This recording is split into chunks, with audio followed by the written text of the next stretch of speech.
Tu veux que ta carrière soit au top. Tu veux booster ta carrière. Tu veux sortir des stratégies qui marchent en entreprise et qui épatent tout le monde. Alors connecte-toi tous les samedis 16h-17h sur l'émission Carrière et Stratégie uniquement sur ABK Radio.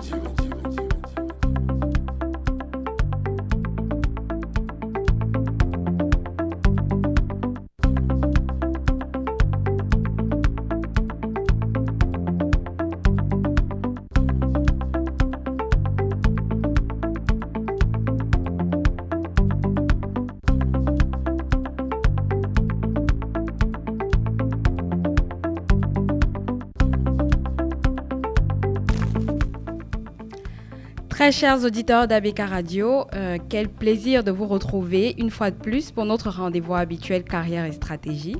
Cette émission qui a pour ambition de booster votre carrière. Je suis Marthe Concho à la présentation. Nous aurons le plaisir d'écouter notre invité du jour, Monsieur Ngangué. Nous sommes mis en onde par notre très célébrissime William Choualak. que vous connaissez déjà très bien. Alors, au cours de cette émission, nous abordons un thème très intéressant pour tous ceux qui sont dans le secteur de la vente, qui sont dans le secteur commercial, qui sont dans le métier, autant pour moi, de commercial. Mon métier, ma passion, vendeur. Donc, tous les vendeurs, connectez-vous. Nous aurons le plaisir d'écouter Monsieur Ngangué sur ce métier qui le passionne tant et sur lequel il nous dira, pour lequel il nous donnera tous les secrets et les rouages cet après-midi. Bonjour, Monsieur Ngangué. Bienvenue à Carrière et Stratégie.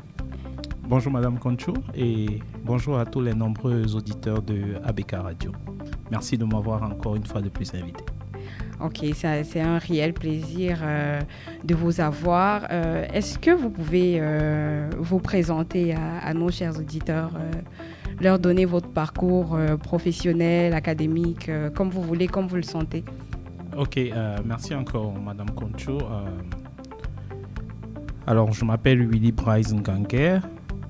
Et pour parler un peu de mon parcours académique qui est assez long et de mon parcours professionnel assez chargé aujourd'hui, je cumule à peu près plus de 17 années d'expérience et une expérience totale dans la vente. Donc, j'ai eu le privilège de travailler pour plusieurs multinationales. Celle pour laquelle je travaille aujourd'hui s'appelle UBA, où j'occupe le poste de country head pour le produit Mitoyo Mobile Money, donc ce mobile money que UBA a lancé depuis quelques jours. Et je fais ce métier depuis bientôt 1 an. Et avant de joindre l'équipe de UBA, j'ai travaillé pendant 4 ans dans tous les projets de distribution dans une autre banque. Je donnerai le nom Ecobank Cameroun, où j'ai géré un peu toute la partie digitale et la partie vente des applications, notamment des applications d'Ecobank. Okay. Et juste avant Ecobank, j'ai travaillé pendant 7 années chez MTN Cameroun, où j'ai aussi eu l'occasion de m'exprimer dans ce métier de vendeur, parce que chez MTN Cameroun, j'ai vendu aussi bien du crédit de communication, qu'on appelle dans le jargon du airtime, et j'ai surtout vendu du mobile money. Donc je fais partie de la toute première équipe de vendeurs de mobile money de MTN Cameroun. Donc j'ai contribué à l'élaboration du réseau de distribution de MTN Cameroun. Wow, bravo.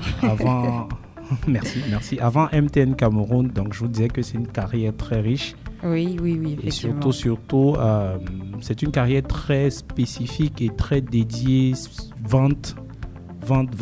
Donc ce n'est que ça que j'ai fait depuis le début de ma carrière. Donc avant MTN Cameroun, j'ai travaillé pour Guinness Cameroun. C'est vrai que aujourd'hui ils sont plus là, mais c'était le groupe Diageo.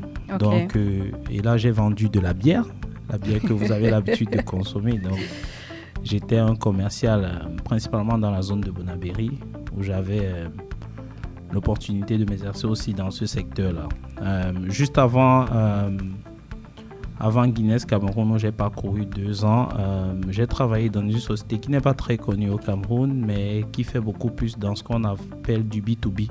Donc, c'est de la vente en entreprise, contrairement à toutes les autres entreprises où je vendais clairement aux consommateurs. Aux consommateurs, oui. Le B2C, c'est ça? Exact. Les autres étaient du B2C. Mais cette fois-ci, j'ai travaillé pendant presque 2 ans dans une société qui fait du B2B, donc qui faisait vraiment du marquage numérique. C'est comme ça qu'on appelait ça. D'accord. La société s'appelait Shimtech. Donc, comme je vous dis, ce n'est pas forcément des sociétés très connues de la masse, mais c'est très connu dans un domaine industriel. D'accord.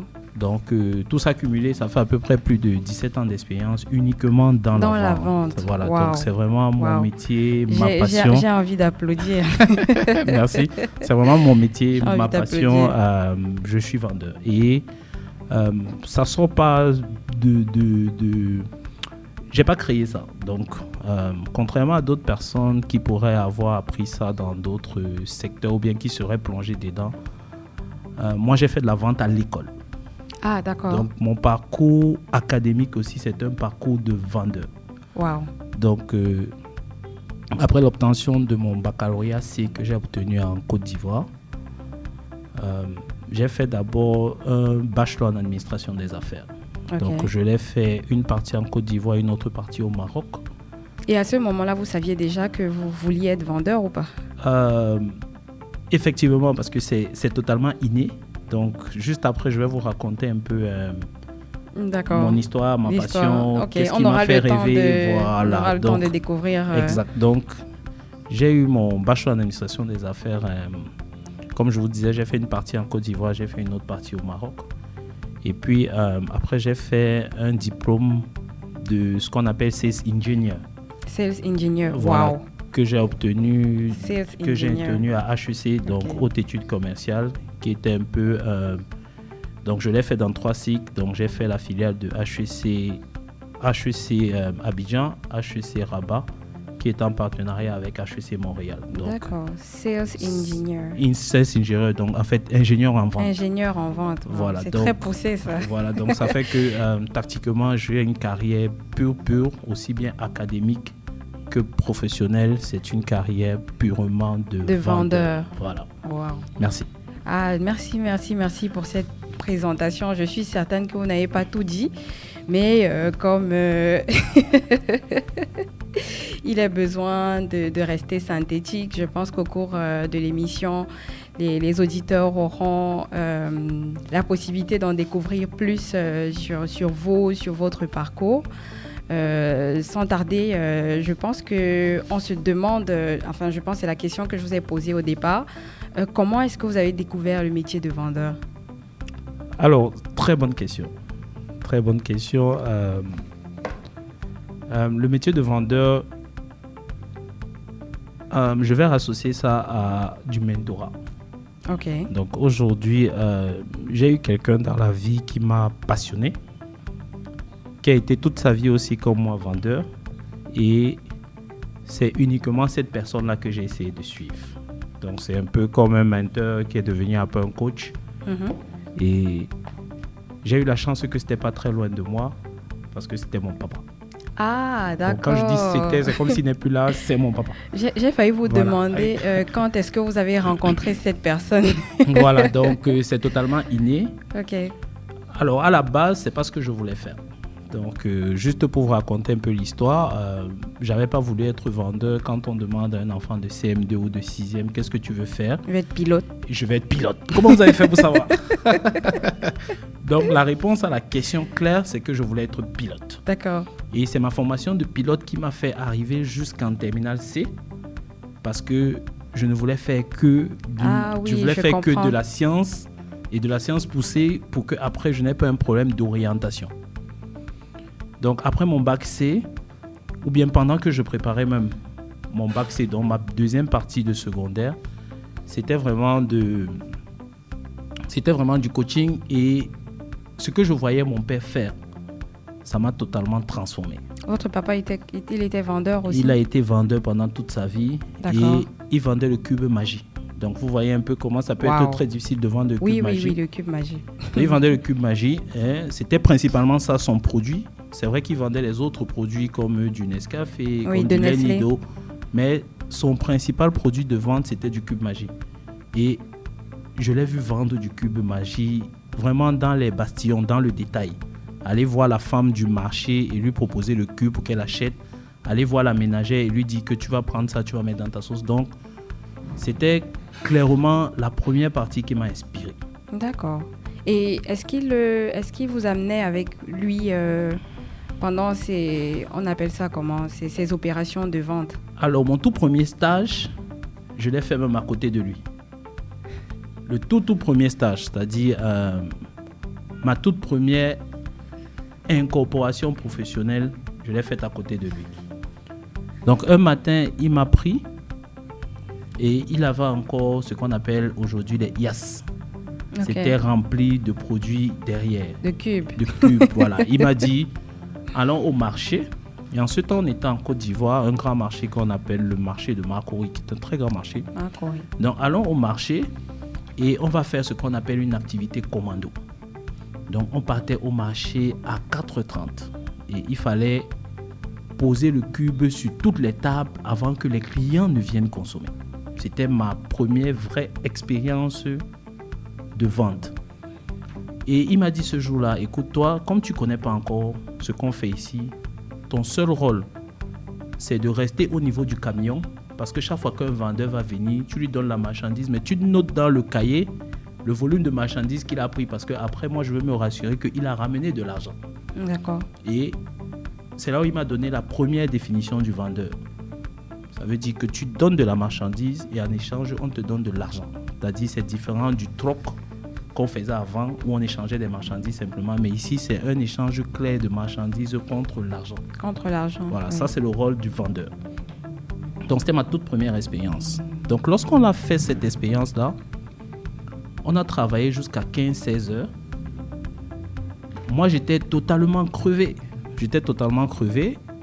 Et c'est comme ça que à 16 heures, lorsqu'il revient, il me dit, OK, on va faire maintenant le point. On allait faire le point jusqu'à 18 heures. J'ai dit, mais attends, on est sorti à 4 heures. Et nous sommes à 18 heures, on est encore en train de travailler. Finalement, on va finir quand?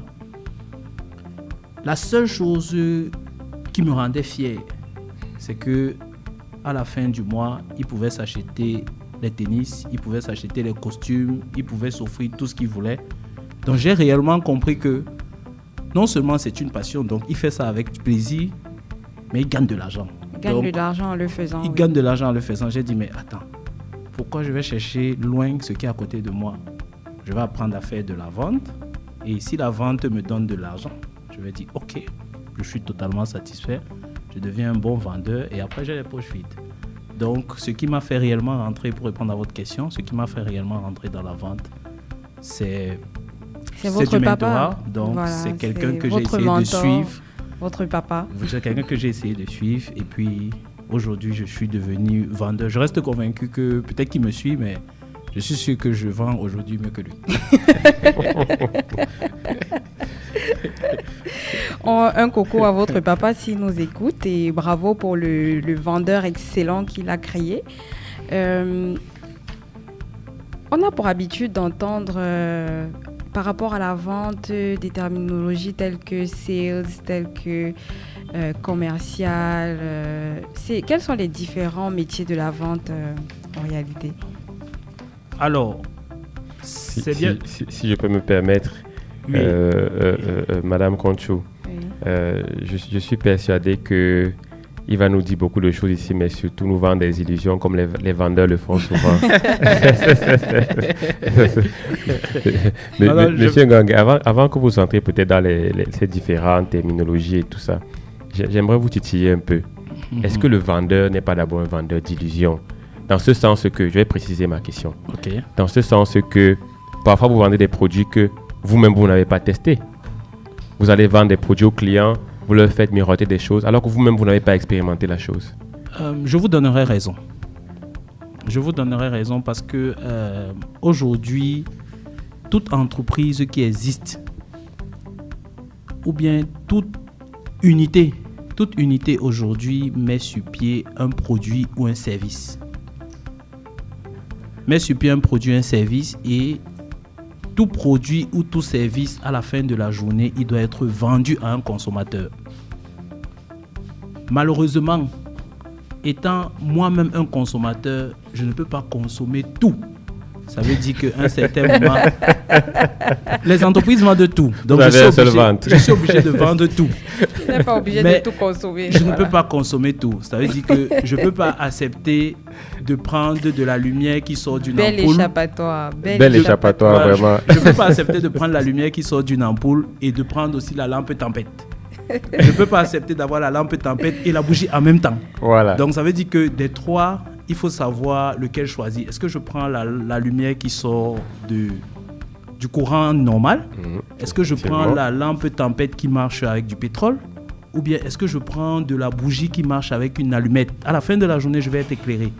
Alors le rôle du vendeur, c'est vrai que ça s'accompagne un peu souvent avec du marketing, mais le rôle du vendeur, c'est de déterminer à quel moment est-ce que je vais vendre la lumière qui sort du courant électrique, à quel autre moment je vais vendre la bougie, ou bien à quel autre moment je vais vendre la lampe tempête. Et selon le type de client qu'on a en face selon et ses besoins. Voilà. Effectivement, je pense que vous répondez. Mais l'échappatoire n'est pas... C'est l'échappatoire quand même. Mais je n'aurais pas consommé tous les trois. Ça comme ça. C'est-à-dire de tous les trois, moi je vais choisir que si c'est moi qui dois choisir, pour moi-même, je préfère la lumière qui sort directement. Même si vous vendez les bougies. Même si je vends la bougie, même si je vends la lampe à ceux qui n'ont pas la possibilité d'avoir la lumière qui sort directement. Effectivement. Voilà, donc le vendeur, peut-être le thème vendeur d'illusion, c'est vrai que c'est comme ça qu'on nous appelle habituellement. À tort. On n'aime pas souvent ce thème-là, mais en réalité, on essaye de vendre à quelqu'un ce dont il a besoin. Je suis d'accord, parce que vous pouvez ne pas vouloir le consommer, mais il y a des personnes qui sont réellement dans le besoin. Même comme il y a les vendeurs qui vendent ce dont on n'a pas besoin. Parce que aujourd'hui, comment ça? Vraiment, aujourd'hui, il ne faut pas vendre la télévision à quelqu'un qui est aveugle. Non, il ne faut pas essayer de vendre une chaussure à quelqu'un qui est handicapé. Non, s'il écoute, il faut lui vendre la radio. Donc... Mais aujourd'hui, vous trouvez des vendeurs, malheureusement... Est-ce que les films passent à la radio? Parce qu'ils sont poussés par l'envie d'atteindre des objectifs, l'envie de faire du chiffre d'affaires. Est-ce que les films passent à la radio? C'est vrai que le film ne passe pas à la radio, mais aujourd'hui, si quelqu'un ne voit pas, ça ne sert à rien d'aller essayer de lui vendre une télé. Il vaut mieux lui vendre la radio. Je suis d'accord. Ne vendons pas des chaussures à un handicapé. Donc. Ok. Mais quels seraient donc les différents métiers dans la vente? C'est quand même un domaine assez vaste. Oui, c'est très vaste. C'est très vaste. Je vais essayer de recenser ces métiers-là en 3 catégories. Ok. Donc, on a la première catégorie qu'on appelle souvent les commerciaux. Donc, les commerciaux, c'est ceux qui sont face aux clients. Donc, vous avez beaucoup de thèmes. On les appelle souvent assistant commercial, responsable de la relation client, technico-commercial, attaché commercial, ingénieur commercial, chef de vente, chef de rayon, conseiller vendeur. On l'appelle même souvent démonstrateur. Souvent, ceux qui font la vente en ligne, on l'appelle télévendeur. D'accord. Vendeur de prêt-à-porter. Donc, en réalité, tout cela... Vraiment, je les mettrais dans la grille des commerciaux. Les commerciaux, voilà, c'est comme ça qu'on les appelle souvent dans le langage plus simple. Donc, ils sont face aux clients et ils essayent de vendre. Et si on essaye peut-être d'imager un peu ça en utilisant le match des Lions, c'est quand le match des Lions? C'est lundi ou c'est mardi? C'est dans quelques jours là. Dans quelques jours. Voilà. Donc, si on se dit, ok, le commercial dont vous venez de parler, son rôle dans l'équipe de foot, ce serait quoi? Alors, lui, il est au front. Il est au front. C'est le 9 ou c'est le 10? C'est la ligne d'attaque. Ah, ok, la ligne d'attaque. Donc, je vais mettre les attaquants. Okay. Donc, comme moi aussi, je suis un bon footballeur, donc je vais donner un peu les dossards. Aux auditeurs, excusez-moi si je me trompe. L'ailier gauche, qui porte souvent le 7, il sera là. L'ailier droit, qui porte souvent le 8, il sera là. Et maintenant, le champion qui porte le 9, il est aussi là. Ok. Il peut être accompagné souvent par un faux distributeur, c'est-à-dire quelqu'un qui est au milieu, qui porte souvent le 10. Donc, il joue un peu le relais entre les deux. Donc, de temps en temps, il devient front, mais de temps en temps, il va retrouver la catégorie dans laquelle je vais rentrer tout de suite là. Ok, ça marche. Voilà. La deuxième catégorie, qui est un peu la catégorie des superviseurs. Ça veut dire des gens qui bâtissent et qui mettent à la disposition de ceux de la catégorie précédente le produit. Donc, eux, c'est vraiment un levier un peu plus grand. C'est-à-dire, quand vous commencez à être face au client à un certain moment, il faut prendre un peu de recul pour savoir comment est-ce qu'on va manager ce client-là. Donc là, on a des superviseurs, c'est là où on a souvent des directeurs de supermarchés, on a des chefs de boutique, on a des superviseurs de vente, on a des chefs secteurs qu'on appelle souvent dans la bière. Donc ça, c'est la deuxième catégorie. Et si je reviens à l'exemple encore du terrain du foot, oui, c'est intéressant. Ça serait vraiment ce qu'on appelle aujourd'hui les milieux de terrain. Ok, le 10. Voilà, donc on a le faux 10, mais on a le 6, qui est un très bon récupérateur souvent. On a qui joue souvent sur le côté gauche. Là. Non, mais là, vous êtes déjà en train de me perdre. On est en train de me perdre dans notre affaire de football, l'aile gauche, l'aile droite. On peut utiliser les noms même des joueurs de l'équipe du Cameroun. Tu as dit qui joue 6 aujourd'hui. Est-ce que ce n'est pas celui qui joue en Italie là? Non, aujourd'hui, notre vrai 6, c'est vrai que ce n'est pas le Dossa qui porte, oui. Mais notre vrai 6 aujourd'hui dans notre équipe, c'est Zambo. Donc Zambo serait vraiment le superviseur. Il serait vraiment, voilà, un peu le dispatcher au milieu. Voilà, ça serait vraiment lui. Ok. Et on a la dernière catégorie qui sont les stratèges. C'est vrai que sur la deuxième catégorie, il y a souvent certains qui jouent le double rôle. Parce que aujourd'hui, le superviseur, à la fin de la journée, il est aussi un vendeur. Donc, il doit être capable souvent de suppléer son gars lorsque son gars a des difficultés. C'est pour ça que Zambo marque souvent les buts. C'est pour ça que Zambo marque souvent les buts. C'est pour ça que Zidane a marqué beaucoup de buts dans sa carrière. C'est pour ça que Messi marque. Donc, je pense que je vais leur laisser le plateau. Voilà, parce qu'il supervise très bien. Mais de temps en temps, il peut donner un coup de main à ses gars. Et maintenant, on a la dernière ligne. Ça veut dire que ça, c'est ceux... Ils ont une vue totale sur la vente et sur la distribution sur le stade. Okay. Donc, la dernière ligne, c'est la ligne défensive. Non, pas la dernière. Non, la dernière ligne, ça, c'est la ligne défensive. Moi, aujourd'hui, je joue un peu en milieu. Okay. Mais je travaille beaucoup avec la ligne défensive, parce que la ligne défensive, il vous permet d'avoir de la visibilité. Okay. Vous n'allez jamais entendre que le défenseur il est hors jeu. Parce qu'en fait, le terme hors jeu même veut dire clairement, c'est-à-dire, comme on dit là, tu n'es pas dans le jeu. Donc tu es sorti. Et ceux-là, ils ne sortent jamais, ils vous recadrent. Donc, dedans, vous avez tous ceux qui font de l'administration de vente. D'accord. Donc, ils font tout ce qui est statistique. Ils font de l'analyse. Quand un vendeur va sur le terrain, il a besoin d'avoir des rapports. Il a besoin d'avoir une feuille de route. Ça veut dire que je ne vais pas me lever aujourd'hui, je pars vendre du chocolat dans un centre où tout le monde est interdit de prendre le sucre. C'est un peu comme vendre la télé aux aveugles. Voilà, le rôle de l'administrateur là, c'est de me dire que voici là où les gens sont autorisés à prendre le sucre, notamment dans les écoles, dans les universités. C'est là-bas qu'il faut aller vendre le chocolat. Donc lui, il a fait cette étude au préalable. Le rôle de l'administrateur pour ceux qui vendent aujourd'hui tout ce qui est crédit de communication, c'est de me dire que voilà là où les gens ont besoin de communiquer, ils ont besoin d'appeler. Et il faut aller mettre là-bas un call box pour pouvoir vendre. Donc lui, en fait, il est derrière, c'est la ligne défensive. Il ne parle pas avec les clients. Mais il voit très bien ce qui se passe de loin. Il voit bien ce qui se passe. Il protège et il oriente.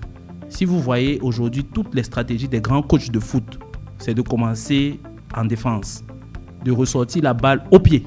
On ne dégage pas, de ressortir la balle au pied parce qu'ils ont clairement la visibilité sur tout ce qui se passe et ils savent de quel côté est-ce qu'il faut passer à quel moment. Si c'est bloqué de l'autre côté, on contourne et on essaie de chercher. On joue sur le côté. Sur le côté. Donc voilà.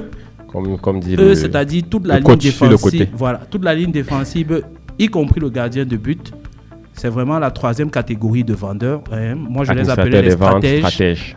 Les stratèges, donc dedans, on a les chargés d'expansion du réseau.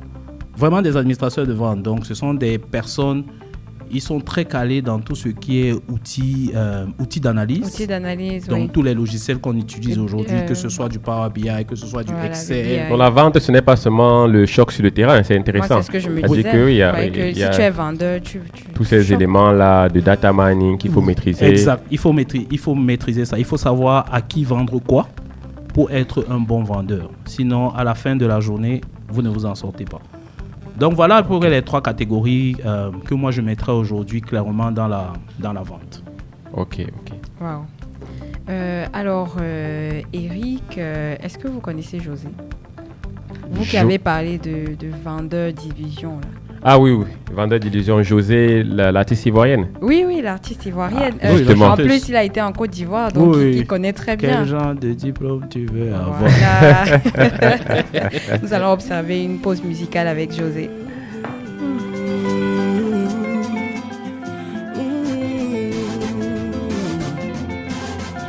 Tu veux dire que le gars, tu l'as pris au sérieux?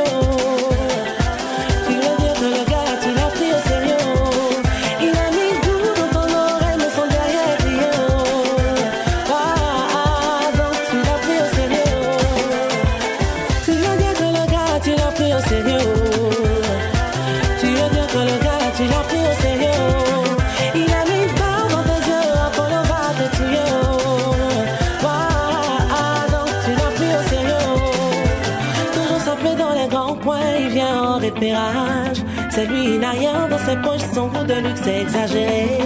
Les mangas de maintenant sont pires que les go. Ah, tu as touché, tu laisses ta peau, tu es tombé. Qui t'a dit que ton manga, la même, il est sérieux?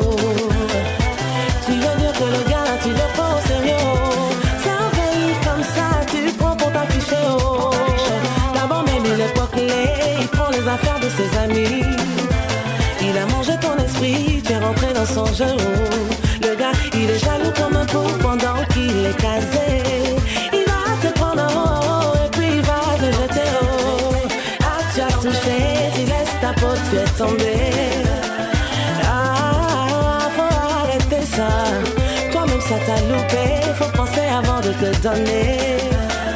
Ah, toi-même, faut travailler. Les dames, ouvrez vos yeux, les gars ne sont plus prêts à dépenser cadeaux. C'est révolu de Fini le magicien, caresse-moi la bizarre. Marina, intimité. Oleka. Petit amusement, va s'enjailler. Petit amusement, c'est pour bringuer. Faut libérer, faut libérer, faut libérer, faut libérer, faut libérer, libérer, libérer, faut libérer, faut libérer.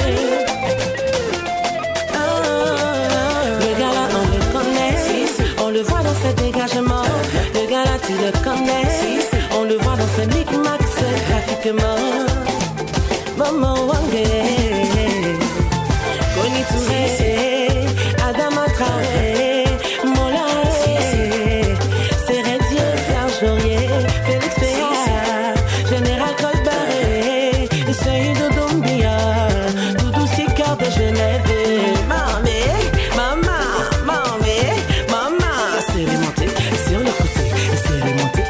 Dominique, c'est remonté, et sur le côté, c'est remonté, et maman. Tu as les soucis de data? MTN est là pour toi et te propose de nouveaux forfaits internet généreux et selon tes besoins. Tape étoile 157 dièse et surfe à volonté. Alors, on fait quoi aujourd'hui? ABK Radio. Vous écoutez Carrière et Stratégie sur ABK Radio.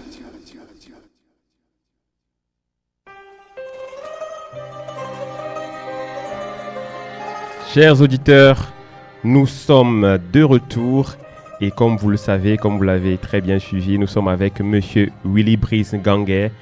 Normalement, c'est un DG. Hein. Il est là, il se fait appeler Country Head pour se cacher. En tout cas, il y a Head dans son titre. C'est le DG de Me to You de UBA. Okay. C'est le DG. Donc, c'est comme ça que moi je l'appelle quand je le rencontre. Je dis DG. Donc, nous sommes avec le Country Head Me to You de UBA. Et nous allons passer à la chronique avec Marthe. Vous savez, ces derniers temps, nous avons basculé, changé de chronique. Nous sommes maintenant dans les lois de la croissance personnelle. Eh bien, je laisse Marthe vous en dire plus. Effectivement, chers auditeurs, vous avez été nombreux à apprécier notre émission sur les 15 lois inestimables de la croissance personnelle de John Maxwell. Et nous avons décidé d'en faire une chronique que nous allons partager avec vous. La chronique de ce jour va porter sur la loi du miroir. Loi qui stipule que votre estime de soi détermine votre capacité à grandir.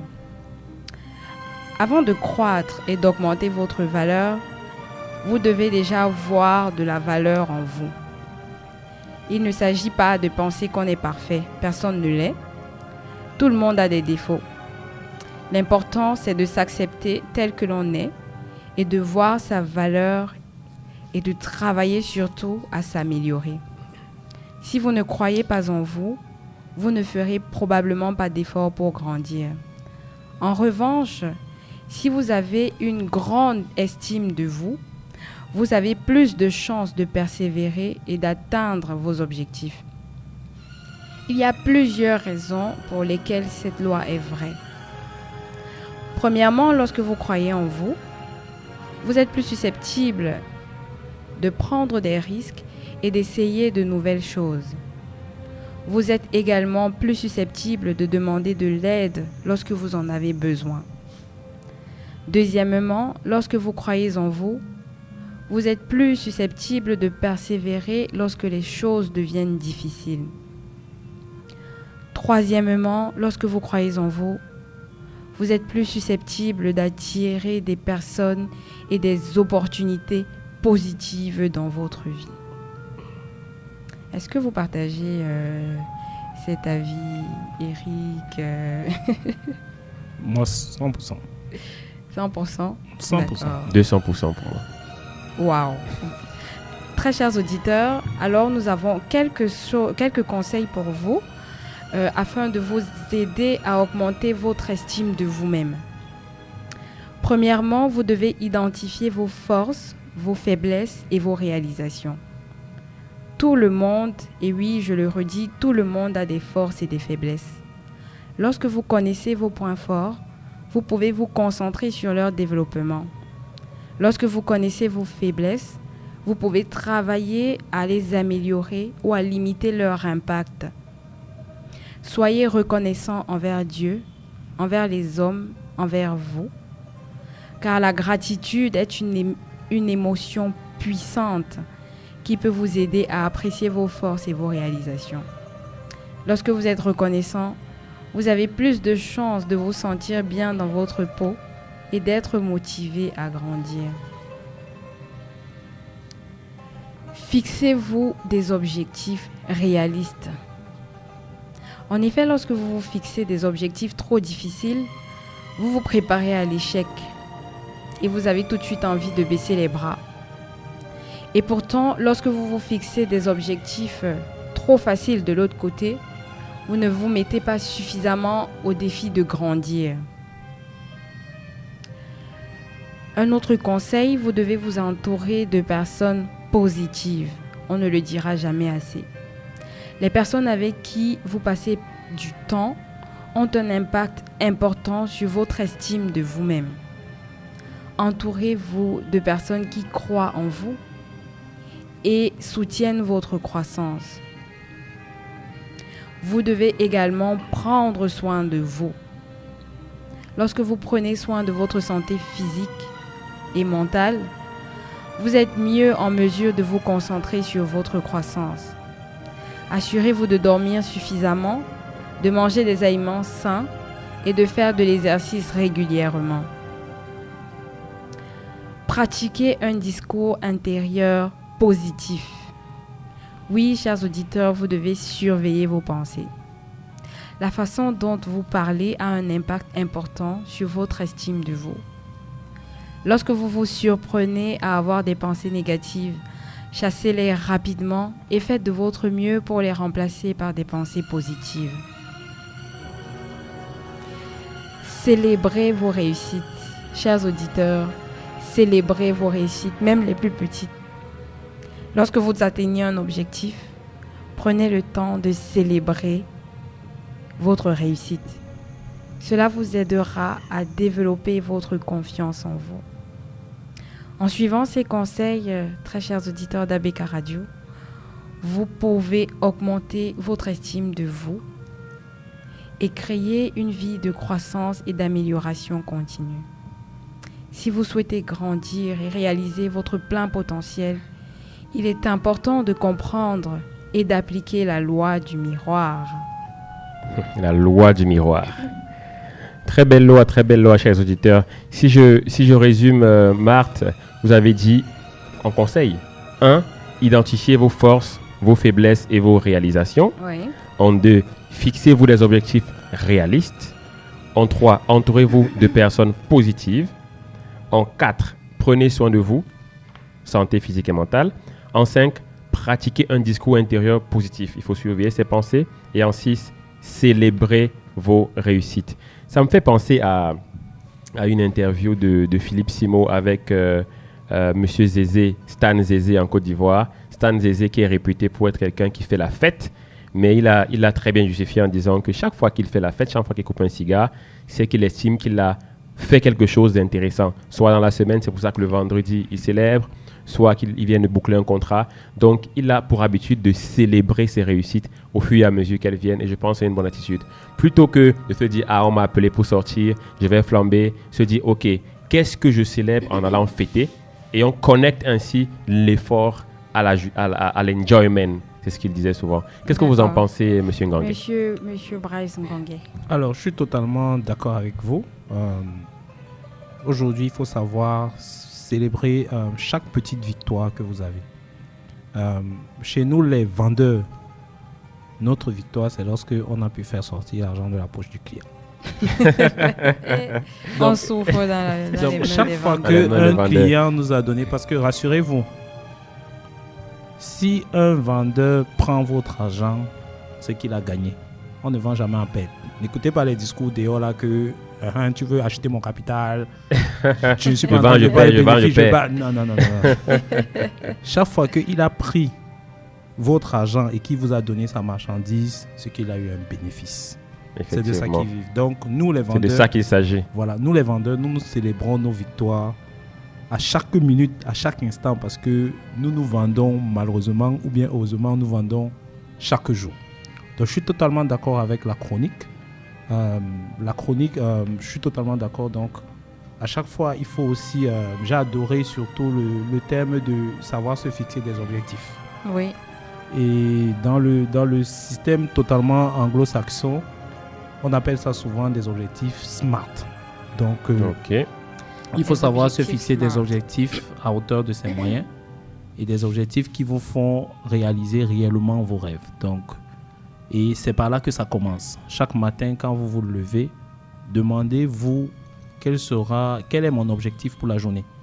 Où est-ce que je veux finir à midi? Où est-ce que je veux finir à 18h? Où est-ce que je veux finir le soir? Ah oui, c'est intéressant. Donc, si vous arrivez à vous faire ça en matinée, pour la journée, c'est comme ça que vous allez vous les faire pour la semaine, c'est comme ça que vous allez faire pour le mois, c'est comme ça que vous allez faire pour l'année, c'est comme ça que vous allez faire pour toute votre vie, sinon pour votre carrière. À chaque moment, vous devez être capable de vous dire qu'est-ce que je veux devenir dans la vie? Pourquoi est-ce que je veux devenir ça? Et puis derrière, vous donner des moyens de l'avoir. Et comme vous l'avez dit dans votre chronique, le seul fait d'y penser et de se fixer des objectifs très grands, ça vous donne déjà les moyens de réaliser. Wow. Super. On a un expert. On peut le prendre comme chroniqueur. Vraiment, oui, je pense que... Il peut être un bon chroniqueur. Donc, mais M. Ngangue, vous avez parlé tout à l'heure de rêve. Qu'est-ce qui vous passionne le plus dans le métier de vendeur? Alors, je vais peut-être me répéter, mais c'est... Aujourd'hui, ma passion, c'est d'atteindre mes objectifs. C'est principalement ça. Ça veut dire que chaque fois que j'atteins mes objectifs, je suis totalement ébranlé, je suis totalement content, je suis totalement... je cherche même le bon mot. Mais aujourd'hui, ma passion dans le métier de vendeur, c'est l'atteinte permanente des objectifs. Et chaque jour, j'y travaille. C'est-à-dire, je ne me fatigue jamais d'atteindre des objectifs. C'est clair que l'atteinte d'un objectif crée directement un autre objectif bien plus grand. Mais aujourd'hui, clairement, ma passion, c'est l'atteinte permanente des objectifs. Ok. Vous avez parlé d'atteinte des objectifs. Donc, vous êtes vraiment quelqu'un qui est très orienté chiffres. Très orienté chiffres. Et ça vous passionne d'être dans un métier donc, où on parle chiffres. Exact. Voilà. La vente, c'est uniquement les chiffres. Ça veut dire que du matin jusqu'au soir, ce sont les chiffres. Ok. Il peut y avoir un tout petit peu de théorie, mais à la fin de la journée, ça doit se quantifier. Ok. Donc, tout ce qui est vente est quantitatif d'abord. D'abord. Et est-ce que vous avez quelques anecdotes croustillantes à partager avec les auditeurs dans toutes vos expériences de vendeur? Bon, j'ai aussi de l'expérience un peu dans le marketing et j'imagine qu'il y a peut-être quand vous marchez là, dans Douala, quand vous roulez dans votre voiture, des endroits où vous dites, l'endroit-ci, s'est passé ce truc-ci. Oui. Je n'oublierai jamais. Non, ça c'est clair.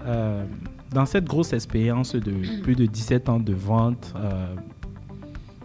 il y a beaucoup d'histoires à raconter. C'est clair que si on veut parcourir vraiment toute cette histoire, on peut rester ici jusqu'à demain. Mais j'ai des éléments clairs ou bien des actions qui m'ont marqué dans ce métier de vente. Et c'était surtout, le tout premier, c'était la façon avec laquelle l'un de mes superviseurs m'a fait acheter un jour les objectifs. Et jusqu'aujourd'hui, c'est exactement comme ça que moi aussi je travaille avec les équipes que j'ai sous moi. Alors je travaillais dans le secteur de la boisson. Et vous savez, c'est un secteur qui est très réglementé où on vous dit il faut boire de façon responsable.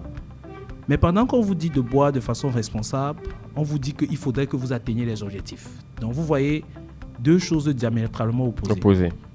Il faut beaucoup vendre, mais il faut te rassurer que les gens à qui tu vends boivent de façon responsable. Donc c'est comme ça qu'un jour, un de mes superviseurs, il arrive en plein magasin, donc en plein dépôt, et il me dit que voilà ce qu'il attend de moi ce mois. Donc il me crache un chiffre qui est pratiquement le triple de ce que j'ai toujours eu l'habitude de faire. Il me dit que dans ton marché là, il y a le potentiel. Il faut aller me chercher ce potentiel là ce mois, pas le mois d'après, le mois-ci. Je lui dis que boss, je vais faire comment? Je n'ai pas de camion pour aller sur le terrain. Je n'ai pas ceci. Je commence à lui citer 450 raisons qui empêchent de faire l'objectif. Et c'est ce jour-là que mon boss m'a dit, Monsieur Ngangue, ici, on ne discute pas les objectifs. On négocie les moyens. Wow. Voilà. Wow. Ça veut dire que tu ne dois pas avoir un frein ou un stop pour dire que voilà ce qui va m'empêcher de faire. Non. Tu dois te dire que cette limite-là, tu vas l'atteindre. Maintenant, comment tu vas l'atteindre, c'est là où il faut avoir le débat. Donc le débat, ce n'est pas je ne peux pas atteindre la limite. La limite est d'abord atteignable. Mais maintenant, comment il faut l'atteindre, c'est là où on a le débat. Donc, une autre histoire entre parenthèses. On ne discute pas les objectifs. On négocie les moyens. Voilà. Une autre histoire entre parenthèses. Alors, je travaillais dans la téléphonie mobile. Et il y a eu la migration entre la carte à gratter, si vous avez connu la carte à gratter dans le temps. Oui, effectivement. Oui. Et on passait à du crédit de communication transférable, dans ce qu'on appelle aujourd'hui de l'airtime, où il faut taper simplement un code et l'airtime restait dans une puce. Et je me retrouve à côté d'un de mes gros distributeurs qui marchait avec 70-100 millions de cartes à gratter dans un petit sac. Donc il mettait souvent ça dans le bobo et c'était ça qui était sa carte à gratter. Il dit que ok, quand j'ai mes 70 millions, il sait que partout où il part, il a ses 70 millions de cartes à gratter. C'est ça qui fait son chiffre. Et un matin, je viens lui dire que, écoute, toutes tes cartes à gratter là, donne-moi ça, je vais détruire et je vais te mettre les 78 millions là dans une puce. Il dit que non, ça, c'est pas possible. C'était l'une de mes étapes les plus difficiles de vendre parce qu'il me gérait tout le nord. Oui. Et son nom me créait une rupture totale de crédit de communication dans la zone. Donc dès qu'il me dit non, vous imaginez, il ne peut plus avoir du crédit au niveau des callboxers. Donc tous ceux qui veulent se rapprovisionner ne peuvent plus avoir du crédit de communication. Mince. Et lui, il me dit clairement que s'il prend la puce là, on met les 78 millions dedans. Et que le chien croque la puce. Comment je vais faire pour rembourser ces 78 millions? Si la puce là se perd, je vais faire comment pour rembourser ces 78 millions? J'ai expliqué tout ce que je pouvais expliquer. Le latin, que non, le chinois. c'est du crédit virtuel. Le foufoulevé, tout ça. Sur le champ là, il m'a dit non. Pour sortir de là, on a dû passer 1 semaine de négociations. Wow. J'ai fait intervenir mes supérieurs, c'était la même chose. Il a dit qu'il ne veut pas. Il ne veut pas, il ne veut pas. Qu'est-ce qu'il fallait faire? On a cherché quelqu'un d'influent à lui. C'est-à-dire quelqu'un à qui il croit. On est parti voir cette personne. C'était un de ses cousins. Quand son cousin là lui dit quelque chose, c'était son cousin qui était en même temps son chef traditionnel, son chef de village. Okay. Mais quand son cousin là lui dit quelque chose, par définition, il accepte. Parole d'évangile. On a appelé son cousin, on a dit à son cousin, viens ici, voici la carte à gratter. Il a gratté, on a montré à son cousin comment ça marche. On a dit que ça, on va changer ça, on va maintenant mettre le transfert. Devant son cousin, on a détruit la puce. On a détruit. Coupé, détruit la puce. Que mettre dans la puce, ça ne marche plus. On a reconduit la puce, on a remis, il a retrouvé son crédit là-dedans. Le crédit qu'on a mis à son cousin, on a dit à son cousin, pardon, comme on vient de t'expliquer là. Explique-lui. Va aussi lui expliquer. Donc c'est comme ça qu'on a fait. Vous avez pu le convaincre. Wow. Vraiment, moi, chaque fois que je prends le vol et que je pars dans la zone là, je dis que vraiment, la zone s'y a failli me faire perdre mon boulot. Tout à l'heure, vous avez parlé de potentiel. Ça me rappelle une histoire. Et là, je me demande, est-ce que vraiment tout le monde peut être un commercial, un vendeur. L'histoire est la suivante. Il y a 2 vendeurs de chaussures qui sont dans une boîte et on les envoie en mission dans un nouveau marché, dans une région un peu éloignée, comme la vôtre là. Et on veut développer un nouveau marché. 3 jours après leur arrivée, c'est des vendeurs de chaussures, je rappelle. Le premier vendeur appelle le bureau et il dit « Je reviens par le prochain vol, je rentre. Je reviens par le prochain vol. Je ne peux pas vendre de chaussures ici. Tout le monde est pieds nus. » Exact. Et au même moment, son autre collègue avec qui il est parti fait un mail au siège et dit « Les prospects sont partout. Exact. Personne ne porte de chaussures ici. Tout est à faire. » Vous voyez un peu. La même situation, 2 commerciaux qui voient les choses différemment. Un qui voit rien et l'autre qui voit de l'or. Donc, si je reviens à ma question, est-ce que tout le monde peut être vendeur? Alors, c'est ça notre métier. Votre question aujourd'hui, je répondrai d'abord oui. Parce que si vous avez bien suivi mon parcours, pour être vendeur, ça demande d'avoir juste quelques capacités sorties de l'école, une petite expérience dans la vente et puis quelqu'un qui vous pousse un peu. Donc, tactiquement, tout est réuni pour que toute personne normalement constituée puisse faire ce métier. Ok. Mais cependant, c'est ça qui m'intéresse, c'est le cependant. Cependant, le mais. Voilà. Le mais. Cependant, ça demande une certaine habileté. Voilà. Ok. Et c'est là où beaucoup de personnes, malheureusement, sortent de là. Le métier de la vente est très difficile. Oui, excessivement. Faire sortir l'argent de la poche de quelqu'un, c'est très difficile. Convaincre quelqu'un de vous remettre de l'argent en échange d'une marchandise, parfois d'une marchandise dont il a besoin, c'est quelque chose de très difficile. Et de surcroît, tout le monde essaye de rentrer dedans. Donc vous avez des vendeurs, aujourd'hui, vous avez des non-vendeurs qui essaient de se transformer en vendeurs. Donc ça rend encore ça plus difficile pour ceux qui sont dans ce métier-là. Oui. Donc pour répondre clairement à votre question, tout le monde peut devenir vendeur, mais il faut être réellement préparé pour être un bon vendeur.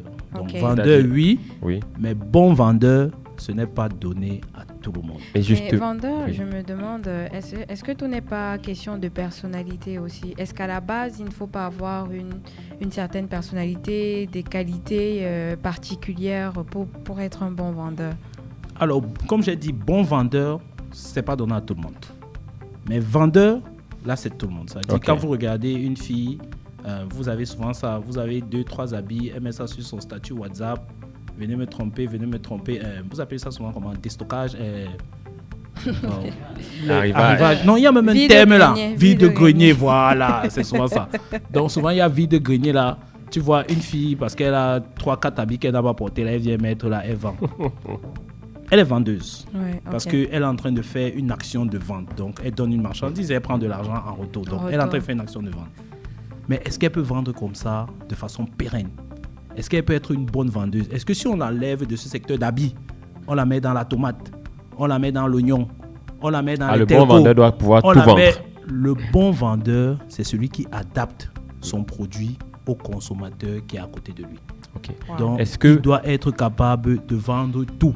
Et pour prendre ton exemple, le bon vendeur est celui qui sait détecter l'opportunité.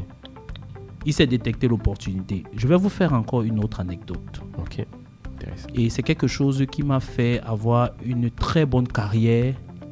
C'est quelque chose qui m'a fait avoir une très bonne carrière lorsque je faisais de la vente de boissons. Très bonne carrière. De boissons. Les boissons. Pendant que tous mes collègues se battaient pour se concentrer dans les bars, aller essayer de vendre la boisson dans les bars, j'avais mis en place ma petite stratégie simple, qui peut être triste, mais qui est une stratégie réelle. J'avais localisé les hôpitaux et les morgues. Lorsque j'entends que quelqu'un est tombé quelque part, il a fermé les yeux. Je pars voir son chef de famille pour dire que les obsèques que tu veux organiser là, j'ai la boisson. Wow. Tes obsèques là, je lui dis que tes obsèques là se passent dans quel quartier? Avant même que le bar du quartier ne sache que le deuil arrive chez lui, je pars déjà dire au bar là que comme tu vois là, le deuil va venir chez toi dans 2 semaines. Cherche déjà l'argent, tu achètes la boisson parce que des gens vont venir boire. Wow. Donc, wow. c'est malheureusement triste. Donc, j'avais toute une équipe chargée d'aller dans les hôpitaux et dans les morgues pour recenser tout ça et causer avec les chefs de famille. Ça fait que tu leur facilites la tâche.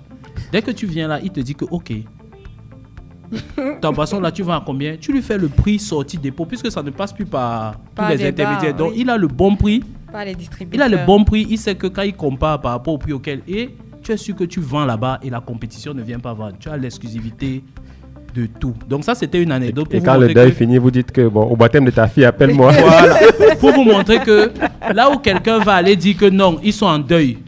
Parce qu'un autre commercial ou un autre vendeur va aller dire qu'ils sont en deuil et que pendant le deuil, on ne parle pas de la boisson. Toi, tu vas venir lui dire que non.